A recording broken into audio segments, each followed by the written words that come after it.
You've been told that loving your neighbor is a feeling, a warmth, a natural affection that rises in you when you see someone in need. And when it rises, you act on it, and that's love. And if it doesn't rise, if you sit in church on Sunday morning next to someone you privately cannot stand, someone whose presence makes your jaw tighten before they even open their mouth, someone who has hurt you or disappointed you or simply ground you down over years of small friction, well, you're probably just not spiritual enough yet. Try harder, pray more, wait for the feeling to come, and until it does, you've failed the commandment. That reading of love your neighbor is so deeply embedded in Christian culture that most people never stop to ask where it actually came from, because it did not come from the Greek. The word Jesus uses when he tells you to love your neighbor, the word in Matthew 22:39, the word Paul identifies as the fulfillment of the entire law in Romans 13:9, the word that appears 116 times across the New Testament and becomes, in 1 John 4:8, not something God has, but something God is not the Greek word for warm feeling. It's not the word for affection. It's not the word for the kind of emotional attachment that rises in you when someone earns it and falls when they disappoint you. The word is agape. And once you see what that word actually does in the Greek, the commandment you thought you knew becomes something entirely different. Not easier, not softer, but different in a way that changes what it means to fail it and what it means to actually obey it. Imagine the moment this word lands on a first-century Jewish listener in Judea, a legal expert, a professional of the law of Moses, someone whose entire career has been devoted to the interpretation and application of covenant law, approaches Jesus with a test question. Which commandment is the greatest of all the commandments? And Jesus answers by quoting two passages that every Jewish person in that crowd has known since childhood. Deuteronomy 6:5, love God with all your heart, soul, and mind. Leviticus 19:18, love your neighbor as yourself. Nothing surprising yet in the content. The crowd has recited these words more times than they can count. But Jesus is speaking in Greek, the common tongue of the Roman Mediterranean world, the language in which his words will be recorded, copied, and transmitted across centuries and continents. And the word he chooses for love in that second commandment is not philia, not eros, not storge. It is agape. And for anyone who knows Greek, that choice is not neutral and it is not accidental. So what exactly is agape? And more importantly, what is it not? The Greek language in which the New Testament was written is not like English. English gives us exactly one word for love. One word to cover the feeling a parent has for a newborn child, the feeling a couple has on the night they marry, the feeling a veteran has for the people he fought beside, the feeling a person has for a piece of music that brings back someone they have lost. One word. Context does all the work of differentiation. We rely on tone, on relationship, on situation, to tell us what kind of love someone means at any given moment. Greek is more precise than that. The ancient Greeks identified multiple distinct words for love, each carrying a different field of meaning and a different relationship to emotion and will. Eros, passionate romantic love, often weighted with physical longing and desire, the love that is famously involuntary, that overtakes you before you decide to let it. Storge, the quiet, comfortable affection between people who share blood or deep familiarity, the love that arises from closeness and shared history, rather than from active choice, the attachment of family, present, reliable, sometimes taken for granted. Philia, friendship love, the bond that develops between people who genuinely choose each other, who share values and time and conversation, who delight in each other's presence and are interested in each other's good. Aristotle spent enormous intellectual energy analyzing philia. For the classical Greek philosophical tradition, philia was arguably the highest form of love accessible to ordinary human beings in an ordinary human life. And then there is agape. Agape occupies a different position from all three. BDAG, the Bauer-Danker-Arndt-Gingrich lexicon, the standard scholarly reference for New Testament Greek used in seminaries and graduate programs worldwide, defines agape as including warm regard and interest in another. But the fuller picture that emerges from every actual use of the word across the pages of the New Testament points to something more demanding than warm regard, something that requires more of a person than their emotional state can provide, or ever could. Here is the first thing scholars notice about agape. It appears remarkably rarely in classical Greek literature before the New Testament. That is not a minor observation. Classical Greek is an enormous body of literature, Homer, Plato, Aristotle, Thucydides, Sophocles, centuries of writing in every genre from philosophy to comedy to military history. And agape barely shows up. Thayer's Greek lexicon, one of the foundational reference works in the field, described the noun form agape as essentially a biblical and ecclesiastical word, a term that lived almost entirely in scripture and in the writings of the early Christian community, not in the ordinary discourse of the Greco-Roman world. BDAG itself notes what it calls the paucity of agape in general Greek literature, a deliberate word meaning scarcity, near absence. This scarcity is a clue. The Greek-speaking world already had eros, philia, and storge, three excellent words for different emotional experiences of love. If the New Testament writers had wanted to command a feeling, they had words available for that. The word they elevated and centered, the word they placed at the apex of moral life, is agape. And the question worth pressing is why? What was agape doing that the emotional love words couldn't do? The answer lives in the grammar. Step into Corinth for a moment. Not as a tourist, but as a member of the young, gifted, contentious church that Paul is writing to in his first letter. Corinth was one of the most cosmopolitan cities in the Roman Empire, a crossroads of cultures and commerce. The church there was arguing about spiritual gifts, about rank, about who had the more impressive experiences of God. And Paul writes them what becomes the most widely read passage about love in the Western world. But standing in that Corinthian context, what arrests a Greek speaker in 1 Corinthians 13 is not the sentiment, it's the grammar. When Paul says agape is patient, agape is kind, agape does not envy or boast, every single one of those qualities is expressed in Greek as a present tense active verb. Not a feeling someone has, an action someone keeps performing as a habitual practice, right now, continuously. The Greek grammar of 1 Corinthians 13, 4-8 is not describing a state of the heart. It is describing a sustained pattern of chosen behavior. Read those verses in an interlinear New Testament, a text that shows you the Greek word for word alongside the English, and this becomes impossible to unsee. Suffers long, acts kindly, does not seek its own, does not rejoice in wrongdoing but in truth, endures all things, bears all things. Every single quality Paul attributes to agape is a present tense active verb. These are not descriptions of a feeling someone experiences while also, coincidentally, doing something. They are descriptions of a practice, a series of choices made over and over as a way of living, regardless of the emotional weather inside the person who is making them.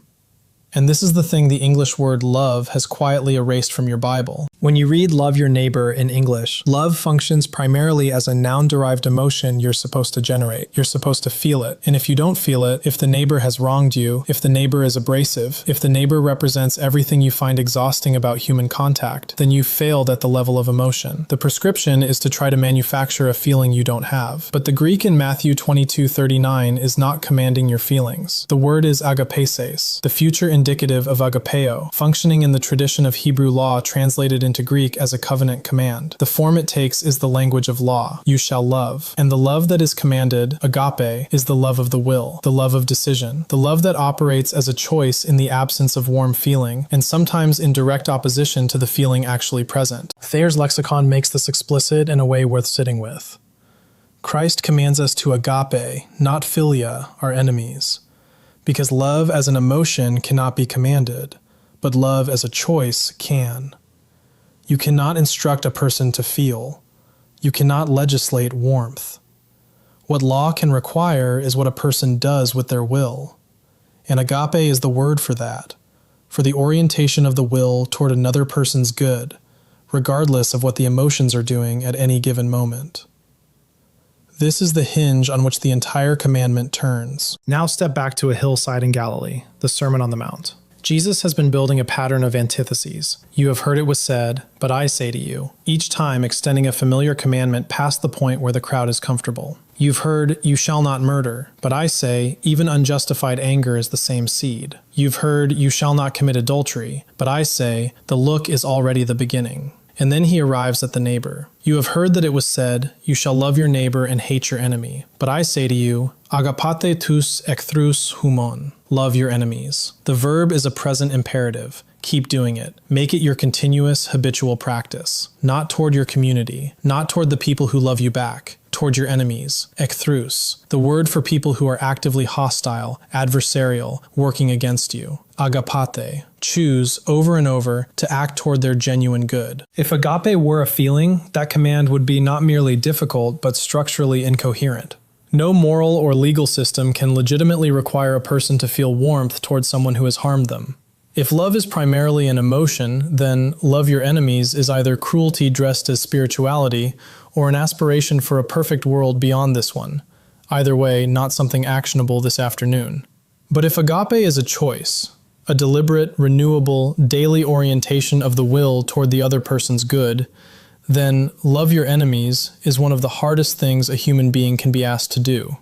But it is coherent, it is actionable, it is something you can decide to do toward a specific person today, right now, with whatever your emotions happen to be doing in the background. Now here is where the honesty this channel is built on requires something careful. Because the popular version of the agape story sometimes goes further than the scholarship actually supports. The devotional version often says, agape is a uniquely Christian invention, a supernatural word essentially created by the New Testament to describe a form of love completely foreign to the ancient world, emotionally stirring. But as a historical claim about the word's origins, it overstates things. Agape and its verb form, agapao, appear in pre-Christian Greek texts. And more importantly, agapao appears approximately 209 times in the Septuagint, the Greek translation of the Hebrew Old Testament produced 2 to 3 centuries before Christ. In that text, agapao covers a wide range. God's love for Israel in Deuteronomy 7:13, the bond between David and Jonathan in 1 Samuel 20:17, even Amnon's destructive obsession with Tamar in 2 Samuel 13, which makes clear that the Septuagint was not using agapao as an automatically elevated or purely spiritual term. The word had range. The word had complexity. The New Testament did not invent it. What the New Testament did, what Jesus and Paul and John specifically did, was concentrate the word, intensify it, and make it the defining term for the very character of God. 1 John 4:8 does not say, God has agape. It says, God is agape. The word doesn't just receive a theological upgrade. The word gets identified with the source of all being. That is a different claim than invention, and in some ways, it is a larger one. There is also a real and unresolved scholarly debate about how cleanly agape and philia can be separated in the New Testament text itself. The Gospel of John, the most love-saturated gospel of all, uses both words, and sometimes appears to treat them as nearly interchangeable. The famous exchange between Jesus and Peter in John 21:15-17,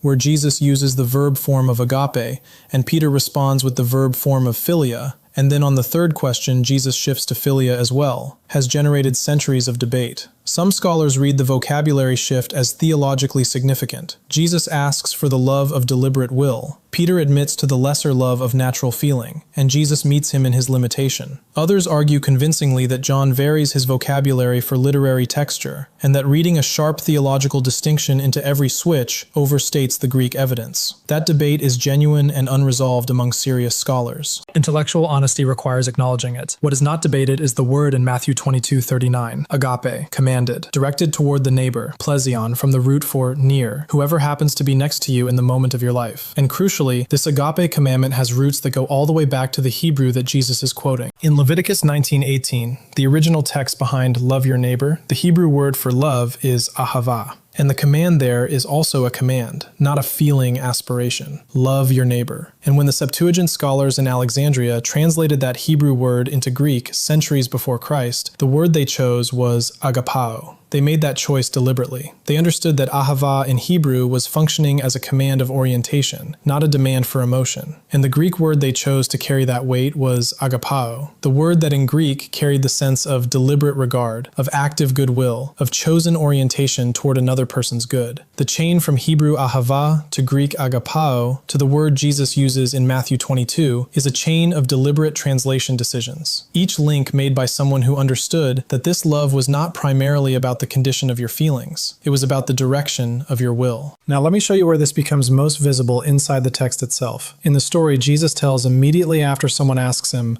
"Who is my neighbor?" The Good Samaritan in Luke 10 is Jesus' answer to that question. And notice what he builds into the story. The priest sees the wounded man and passes on the other side. The Levite does the same. And then comes a Samaritan, a man from a group that Jewish listeners of that day held in genuine contempt. Someone crossing a cultural and religious line with every step he takes in this story. And the Samaritan sees the wounded man, and the text says he had compassion. He binds his wounds. He puts the man on his own animal. He takes him to an inn. He pays for his care. He commits to returning and covering any additional expense. The word used for the Samaritan's internal state is not agape. It's splanknestheis, a word for gut-level compassion. But the agape in the story is in the action, the sustained series of chosen behaviors toward a stranger's good, across a cultural divide, at personal expense, with no obvious return. That is what agape looks like when it walks in sandals. Not a feeling that happens to you, a sequence of decisions you keep making towards someone else's good. Think about the people in your own life right now who are genuinely difficult. The family member who drains you every time you're in the same room. The neighbor you've been quietly avoiding for months. The person at work or in your faith community whom you have mentally categorized as beyond the reach of your care, because of something they said or something they did or simply because of who they are. The English reading of Matthew 22:39 says, "Find a way to feel warmly toward those people. And if you can't, you're stuck." But the Greek doesn't ask for your feelings. The Greek asks for your decision. What does their good look like? What would it mean to act toward their benefit today? Not because affection has returned, not because the relationship has been repaired, not because you feel moved, but because agape is a choice, and you are capable of making it right now. C.S. Lewis arrived at exactly this point. He wrote that, "We should not waste time bothering about whether we love our neighbor. We should act as if we did." The feeling, he said, often follows from the action. Not always, not automatically, but often enough that the practice is worth beginning, even in the complete absence of the emotion. Lewis wasn't dismissing the importance of genuine feeling in love. He wrote entire books about the different kinds of love. But he was reading the Greek correctly. Agape is not the result of having the right feelings about someone. Agape is the decision that sometimes produces feelings, and sometimes doesn't, and acts toward the other person's good anyway, because the commandment doesn't wait for the emotion to arrive first. Here is what I want you to sit with honestly this week. Think of one person, just one, toward whom you are waiting to feel warmth before you act with love. Someone you've placed on internal hold. Not hostile maybe, but absent. Not present to their good, not choosing their benefit, not engaged with their reality. A family member you quietly withdrew from in a hard season. A neighbor you pass without making eye contact. Someone in your church community you've classified as beyond your care. Someone on the other side of a line you've drawn. Political, cultural, personal, whom you move around in your life like a piece of furniture you've decided not to look at. The English version says, wait for the feeling and then act. The Greek word agape says something different. Act. Choose one thing, one concrete action oriented toward that person's genuine good. Not performance, not pretense. One decision made with your will, regardless of what your feelings are doing. Deliver something they need. Say something that acknowledges their worth. Pray for their actual good, not for God to fix them in the direction you prefer. One action, this week. And I genuinely want to know in the comments, who came to mind when I asked that question? You don't have to name anyone, just the category. A family member you've been distant from? A neighbor? Someone from a decade ago whose name still lives in your memory? Someone you see every single day and haven't really seen in years? I think more people are holding this exact weight than the church usually creates space to say out loud. If this kind of honest, slow work in the original language is what you want to keep doing, if you want to know what was actually written, not just what the English translation chose to represent, subscribe now and turn on the notification bell. Every video on this channel begins in Hebrew or Greek and works outward from there. That is the only rule this channel has. Next time, we're going to look at the Hebrew word shalom. Your Bible translates it as peace, but the Hebrew image is not the absence of conflict. Shalom is wholeness, completeness, a kind of structural integrity, a life or a relationship that is intact, that has all its pieces in place, that is not broken or missing anything essential. The difference between shalom and the English word peace changes how you read every priestly blessing in Numbers, every prophetic promise in Isaiah, every moment in the Old Testament where someone says to someone else, go in peace. The Greek says agape. We've been translating it as love. But what the Greek actually preserves, in the grammar of Matthew 22:39, in the present tense verbs of 1 Corinthians 13:4-8, in the present imperative of Matthew 5:44, is something the English word cannot quite carry, a decision, renewable daily, directed toward whoever is near you, available to you today, regardless of what you feel. That is what was written. That is what we have been calling love.